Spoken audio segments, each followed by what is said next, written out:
Kami pun masih asik ngobrol di ruang tamu sambil lesehan di depan TV tabung kesayangan Yadi. Sementara orang tua Yadi sepertinya sudah pergi ke alam mimpi. Sepintas aku melihat jam dinding baru menunjukkan pukul 9:30 malam. Namun entah mengapa tiba-tiba aku merasa ngantuk berat. Yadi pun merasa demikian. Kami tidak kuasa menahan rasa kantuk itu sehingga tubuh kami terkapar di atas karpet di depan TV. Diary, sepintas aku seperti mendengar pintu depan dibuka orang. Kemudian terdengar derap langkah kaki orang dan sepertinya orang tersebut melintasi tubuhku yang sudah terbaring tak kuasa menahan kantuk. Ya Allah, aku tidak meminta hidup tanpa masalah, karena aku tahu itu tidak akan bisa. Aku hanya meminta hati yang sabar, hidup yang sehat, dan iman yang istiqomah, agar aku bisa kuat dan tabah dalam menjalani kehidupan. Open Diary.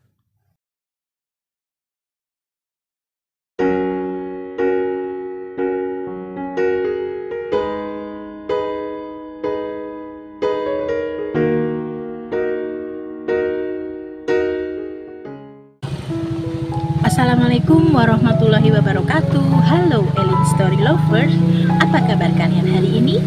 Pada kesempatan kali ini saya akan membawakan sebuah kisah yang dikirim oleh Mas Yulianto di Solo, Jawa Tengah.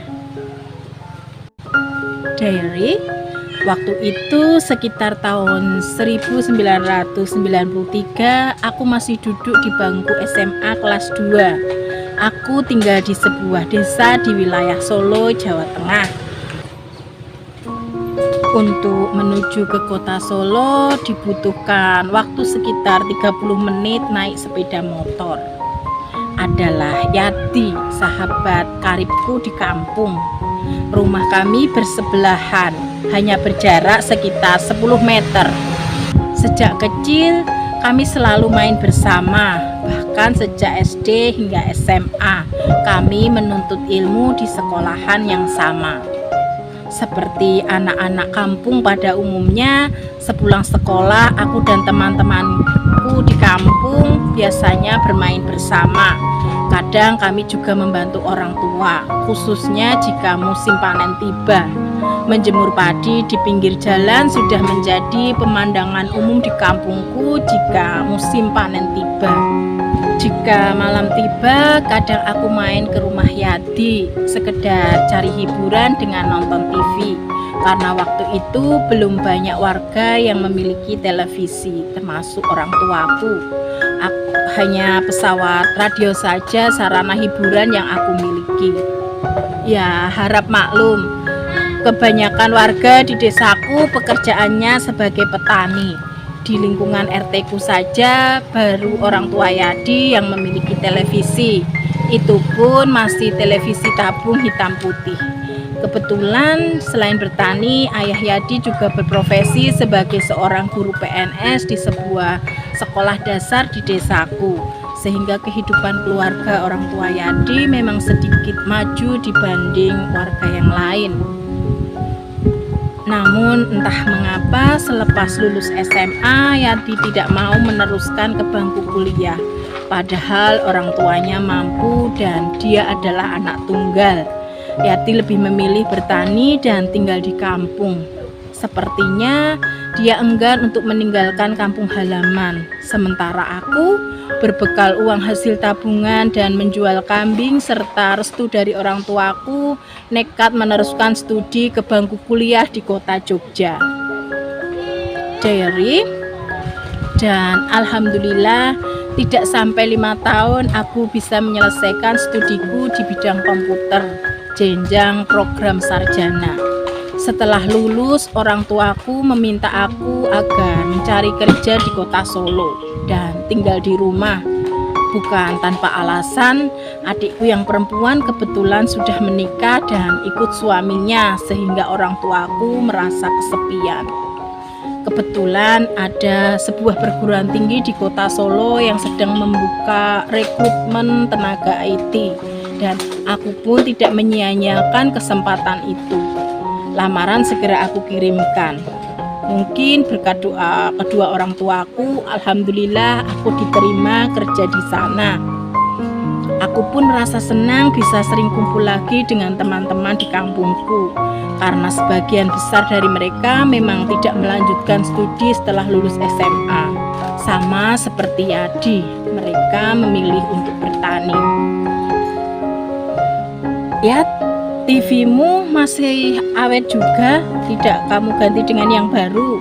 Tanyaku pada Yadi pada suatu malam minggu saat aku main ke rumahnya.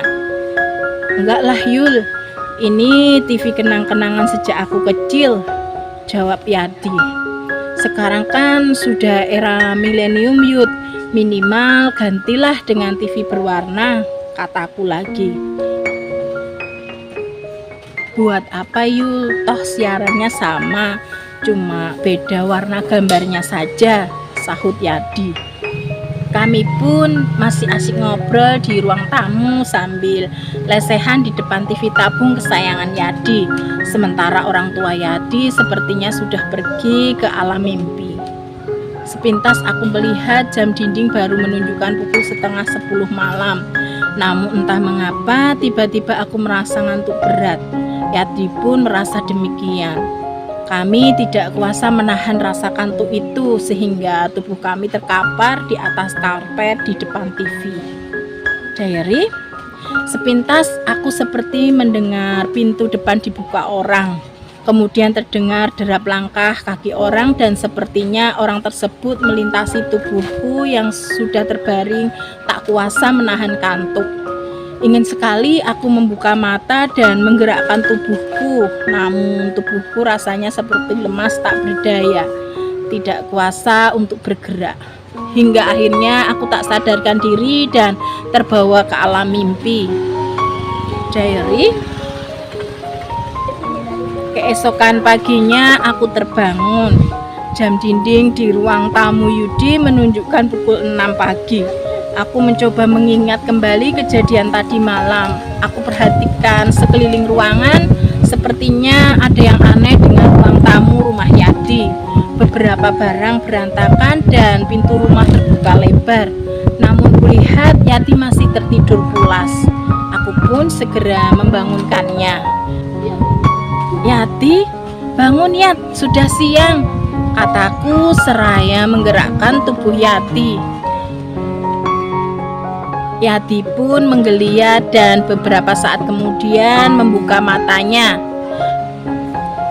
Yat, coba lihat rumahmu berantakan gitu, kataku. Yadi pun memperhatikan sekelilingnya. TV-ku Yul, TV-ku di mana? Teriak Yadi. Aku pun terdiam sambil memperhatikan buffet tempat TV tabung kesayangan Yadi yang sudah kosong. TV tabung hitam putih milik Yadi sudah tidak ada di atas buffet tersebut. Jangan-jangan tadi malam kita kena sirup Yat, kataku. Bisa jadi Yul, tadi malam tiba-tiba kita diserang rasa kantuk yang luar biasa, sahut Yudi. Berarti yang kemarin diceritakan Syahron benar Yul. Ada warga di desa sebelah yang katanya terkena sirup dan barang-barang di rumahnya ludes dibawa maling, tambah Yudi. Coba diperiksa dulu ya, jangan-jangan bukan cuma TV-mu saja yang dimaling, kataku.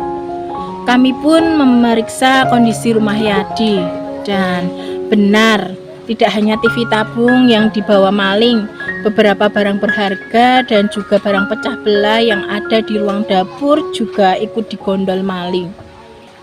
Bahkan menurut Yadi, nasi dan lauk ayam goreng sisa tadi malam pun sudah amblas dimakan itu maling. Aku juga melihat ada piring kotor yang ada di atas meja makan di dapur Yadi dan tulang ayam yang berserakan di lantai. Aku pikir ini maling sudah profesional. Mungkin karena penghuni rumah sudah kena sirup sehingga maling tersebut dengan santainya mencuri sekalian makan malam di rumah korbannya. Jerry, suatu sore selang 3 hari dari kejadian itu, saat aku dan Yadi sedang ngobrol di pos ronda, dari arah sebelah barat terlihat Jono lari tergopoh-gopoh mendatangi kami. "Yat, ayo ikut aku ke sana," kata Jono sambil menunjuk arah yang dimaksud. "Ada apa, Jon?" tanya Yadi. "Udah ikut saja, nanti kamu juga bakal tahu," jawab Jono. Akhirnya aku dan Yadi pun mengikuti Jono. Saat kami tiba di tempat yang dimaksud Jono, kami pun kaget dengan sebuah benda yang sepertinya tidak asing. Ya, sebuah TV tabung tergeletak di semak-semak di pinggir desa dekat sawah. Namun yang membuatku heran, di atas TV tersebut terdapat selembar kertas bertuliskan, "Iki TV-ne tak balekke, TV elek ora payu didol," yang artinya, "Ini TV-nya aku kembalikan, TV-nya jelek, nggak laku dijual." Kurang ajar juga ini maling, pikirku. Sudah mencuri, menghina pula. Sebenarnya aku juga pengen ketawa saat membaca pesan dari maling itu. Cuma nggak enak sama Yati. Rupanya selain profesional, maling ini juga punya selera humor yang tinggi. Mungkin TV itu masih rezekinya Yati. Sudah 3 hari dibawa maling, akhirnya dikembalikan, meski tidak diantar ke rumah Yadi.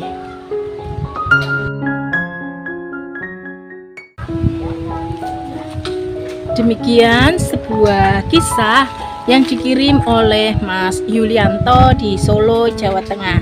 Terima kasih Mas Yulianto yang sudah berkenan membagikan kisahnya di Elin Story. Nah, buat kalian yang mempunyai kisah yang serupa dengan kisahnya Mas Yulianto atau mempunyai pengalaman hidup yang tidak bisa kalian lupakan sepanjang hidup kalian, silahkan kalian kirim di elins.story@gmail.com. Terima kasih. Wassalamualaikum warahmatullahi wabarakatuh.